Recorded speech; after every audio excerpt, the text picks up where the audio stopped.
Kanye West's album cover Ye has an iconic mountain range on it, and he took this photo somewhere in Wyoming. But where did he snap this picture, and where exactly are these mountains located? You can actually visit the exact location where he snapped that photo, and today I'm going to take you to that location, as well as some other famous locations from album covers and music videos. And actually, there's some secrets behind the scenes that might surprise you. First off, we're going to head to Koreatown in LA. If you head along the San Marino Street, you'll see this brick wall. Look familiar? It's the wall from Kendrick Lamar's Damn. It's green now, which aligns with the alternate photos he took of the wall. But surprisingly, one of the most famous covers of the last few years was taken on a wall at a Korean laundromat in a random back road of LA. I'm really not sure why he chose this specific location, but it's now forever tied to Damn. Next, I'm taking you to Hockessin, Delaware, and if you ever find yourself driving along the Bend Road, most people probably wouldn't even take a second guess. It's very residential and a boring area, but if you look at this patch of greenery right here at just the right spot, bam, it's Frank Ocean's Nostalgia Ultra cover art. And apparently Frank Ocean stole this photo from a BMW forum online, and he's never actually owned this exact BMW. As the owner says, he still has it in his garage. Next, we're going to the prestigious Princeton University. You find this library. Although you technically can't go in this library on Google Maps, I did find this image of a doorway inside. You might have already guessed it already. Late registration by Kanye West. Just missing the bear. Crazy to think about, all the students have probably walked through this door while listening to late registration and not even noticed. For the next cover art, we're just going to go a little bit up north to Hartford, Connecticut. And if you go just off of the Founders Bridge off of the Connecticut River, you find a seemingly normal American highway intersection. But this road secretly is one of the most seen intersections, not just in America, but the world. Can you guess it? The right angle might give it away, but it's Radiohead's OK Computer Highway. I don't know why they chose this specific highway system. Maybe it's a representation of something that was exhibited in the album. I don't know. Now we're going back to LA, to this residential area in central LA.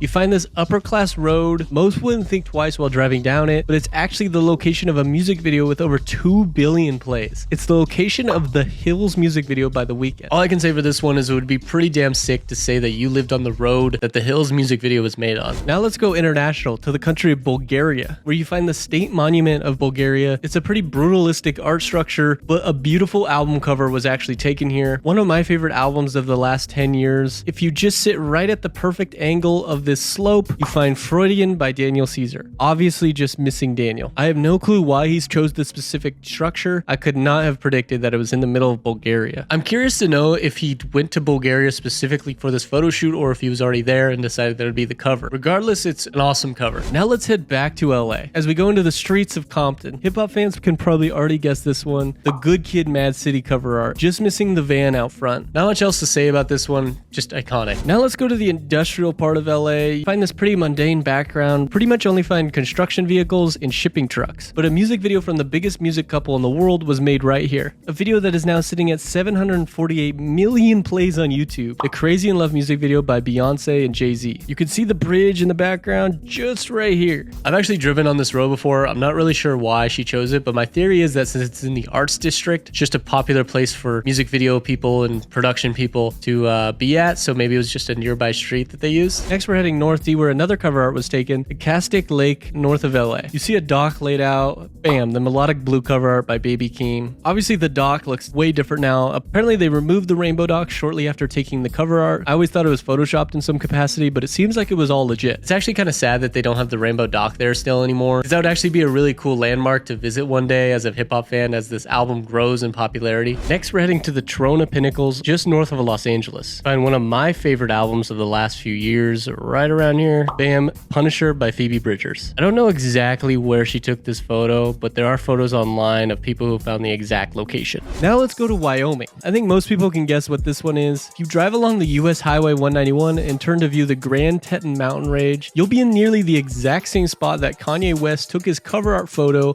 on his iPhone for his album Ye. At the time, the news reports were saying that the cover art was taken on the day of the listening party. If you look at where this is in correlation to the ranch where the listening party was, it's about 4 hours south driving. So meaning he was heading north along this road, and he was about 4 hours away from his ranch. This isn't my favorite cover art by far for several reasons, but this photo of this mountain range will forever be iconic, mainly because of the songs that are tied to it. Thank you so much for watching. If you want to see more of these, just let me know in the comments. I really like finding these. It's super interesting to me to see the actual details behind the scenes that we don't normally get to see. Thanks for watching.